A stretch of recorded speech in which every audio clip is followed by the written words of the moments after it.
Hello hi friends, ನಮಸ್ಕಾರ.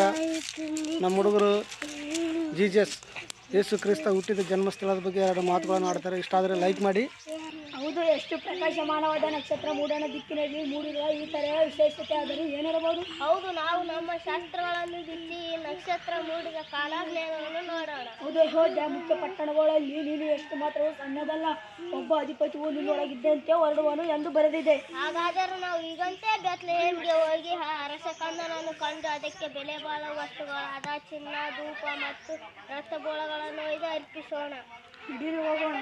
ನಿಜ ನಿಜ, ಆ ದಾವಿದನ ನಗರ ಎಂದು ಸಕಲ ಐಶ್ವರ್ಯಕ್ಕೆ ಮೇಲೆ ಬಿಡಾಗಿ ವಿದ್ಯಾಕಲ ಕೌಶಲ್ಯಕ್ಕೆ ತವರಾಗಿ ಪರಮ ವೈಭವದಿಂದ ಮೆರೆದ ರಾಜ್ಯದ ಗಂಡು ಮೆಟ್ಟು. ಆದೀತಾ, ಎಷ್ಟು ರಮಣೀಯ ನಗರವಿದು! ಅದು ಅಲ್ಲಿ ಒಬ್ಬ ಬರ್ತಿದ್ದಾನೆ, ಅವನನ್ನು ಕೇಳಿ ನೋಡೋಣ. ಏನಯ್ಯ, ಯೆಹೂದ್ಯರಿಗೆ ಅರಸನಾಗಿ ಒಬ್ಬ ತಾವು ಹುಟ್ಟಿದ್ದಾನೆ, ಅವನಲ್ಲಿ ಎಂಬುದನ್ನು ತಿಳಿಸುವೇನು? ನಾವು ಮೂಡಣ ದೇಶದವರು, ನೀವು ಇಲ್ಲಿಯವರೆಗೆ ತಾನೇ ಕಾಣುತ್ತೆ ಅಂತಾನೆ. ಅದರಲ್ಲಿ ಯೆಹೂದ್ಯರಿಗೆ ಅರಸನಾಗ ತಕ್ಕವನು ಹುಟ್ಟಿದ್ದಾನೆ ತಿಳಿದು ಬಂದಿದ್ದ, ಇನ್ನೂ ಆ ಸುದ್ದಿ ತಿಳಿದಿಲ್ಲವೇ? ಆಯಿತು, ಉಪಕಾರವಾಯಿತು.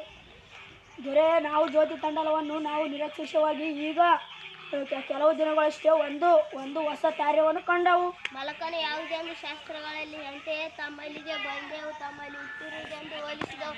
ತಮಗೆ ತಿಳಿದಿದ್ದರೂ ದಯವಿಟ್ಟು ತಿಳಿಸಿದರೆ ಉಪಕಾರವಾಯಿತು. ಹೋಗಲಿ, ಅಲ್ಪ ಸ್ವಲ್ಪ ಲಾಭವಾಯಿತು.